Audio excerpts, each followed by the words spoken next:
I understand that your oath of office is to protect, my understanding of your oath of office is to protect the self-evident, unalienable rights given to us by our Creator, described in the Constitution as the blessings of liberty to ourselves and our prosperity. If you do understand and comprehend the intent of your oath of office, please provide me with your explanation of the intent of the oath of office. Thank you.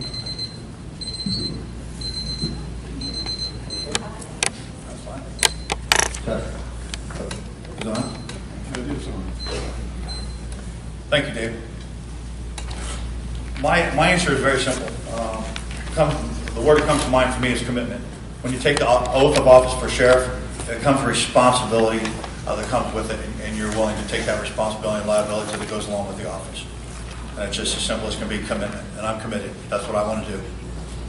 That's what I did for 27 and a half years with the sheriff's office, and nothing has changed, even though I've been retired for a few years. Thank you.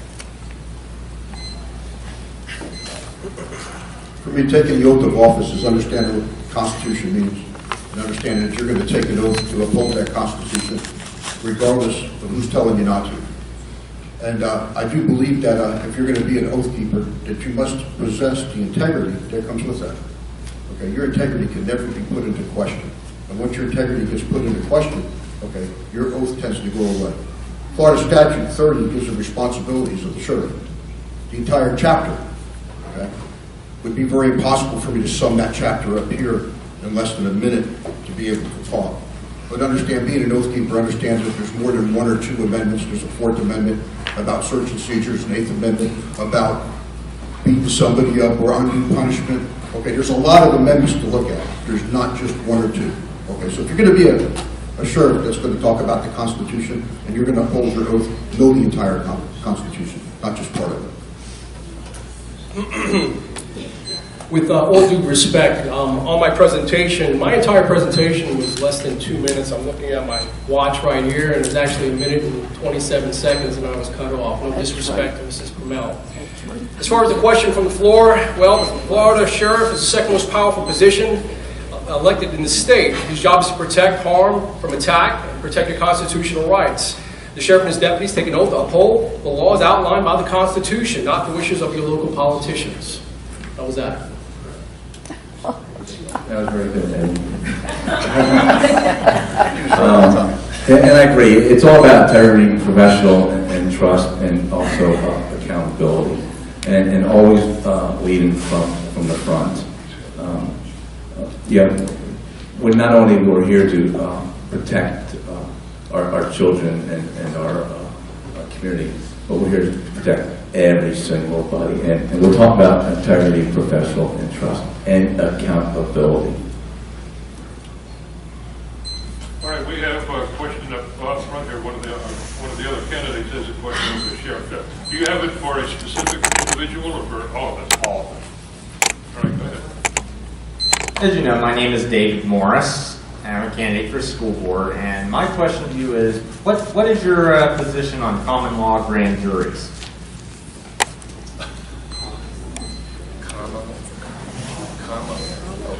I don't understand that common law grand juries. Unfortunately, based on the allocated time that I've given to respond to that question, I'm not going to be able to answer that question for you. But if you see me afterwards, I'll be more than happy to give you a nice, thorough response. Okay?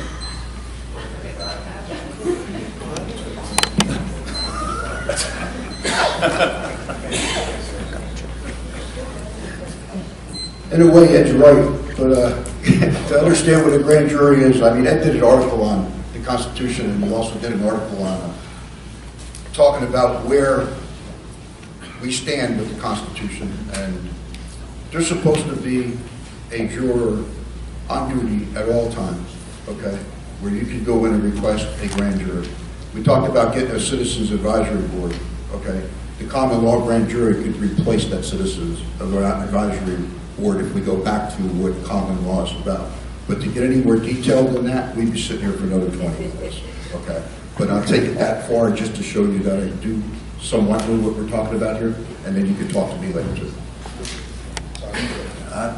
It's on me. I'm going to sit here and try to to lie or fool anyone. I don't know anything about the common law grand jury.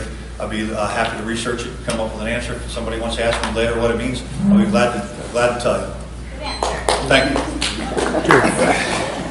Honesty. All right, next question. Next question from the sheriff.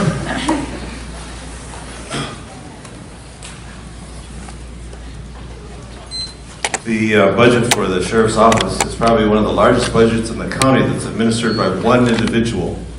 What are your concerns about restricting or realigning items in the budget? The budget has increased $4 million. It was 57.1. It's now 61.2. The law enforcement side of it is 39.9. Court side is 2.6 mil. Correction side is 18.6. Again, the total is 61.2 million. My plan is to reallocate monies if found. There's always fat in every budget. I don't care in what budget it is, the public works budget, the sheriff's budget, the tax collector's budget. I'm sure that there's fat to be found and to be cut. Also, you can reallocate manpower. I'd like to civilianize positions at the sheriff's office if possible. Not all, but I think there's a few that we could civilianize and take certified law enforcement out of it to make a lot more money than a retired civilian would. And I would set command staff salaries. I know the sheriff has entered into an agreement with the command staff, and no disrespect to him, he's not here to defend himself. I'm just saying I would just set the command staff salaries. They wouldn't be going up and down according to the population of the community.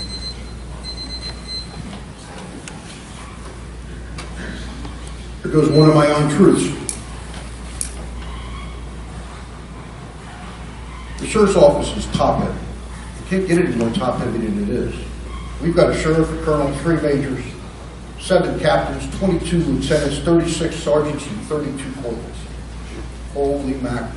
That's 100 people, and I'm sure I missed a few corporals and sergeants, and maybe a lieutenant or 2. That's over 100 people, in leadership positions out of 454 certified officers. You look at the span of control, it's out of control. We have a captain in the jail that supervises 3 lieutenants. That's her job.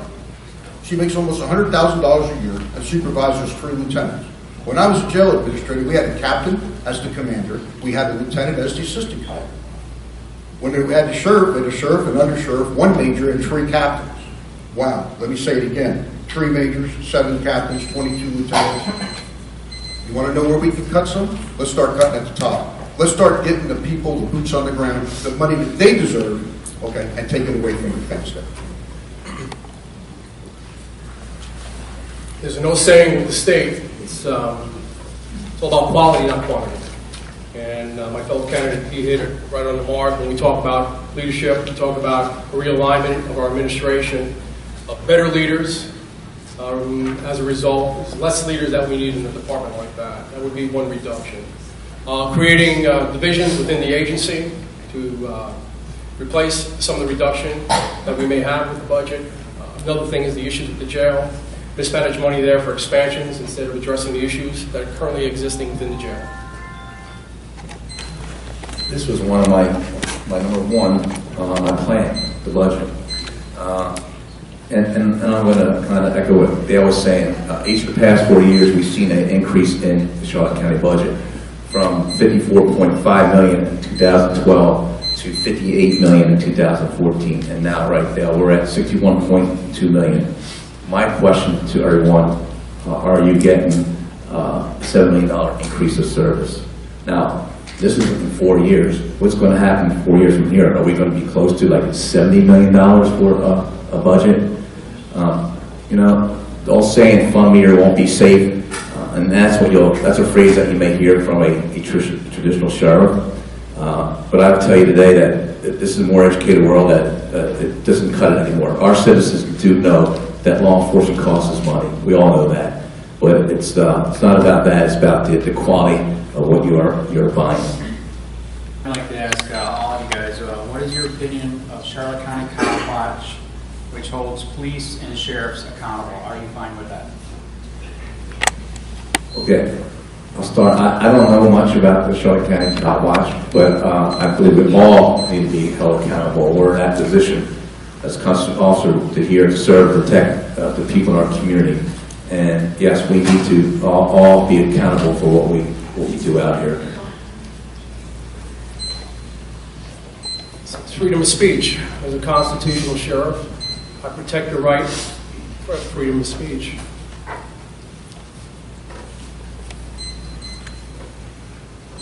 It's a good question. I've read Charlotte County Cop Watch. I don't have a problem with freedom of speech, and I'll be your sheriff too.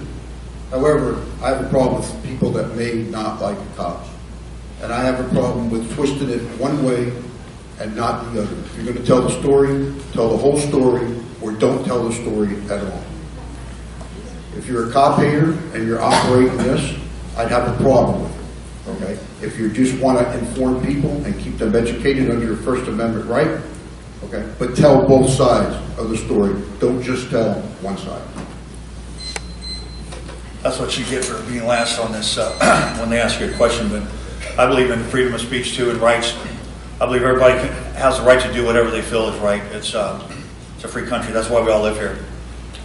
I read Cop Watch myself too, and I have to agree with Jim. You have to put the whole story out there. You can't just put part of the story. I've read LEO Affairs. I don't know if anybody's familiar with that. It's the same thing. The LEO Affairs, some disgruntled deputy gets on there and tells his side of the story and tries to get everyone else in the agency wrapped up in it. And you know, God bless them for what they think is right. That's their right. But I'm with Jim. Tell the whole story. Tell the truth, and you can live with it. As long as it's the truth, no one gets hurt. Thank you. All right, next question. The sheriff candidates?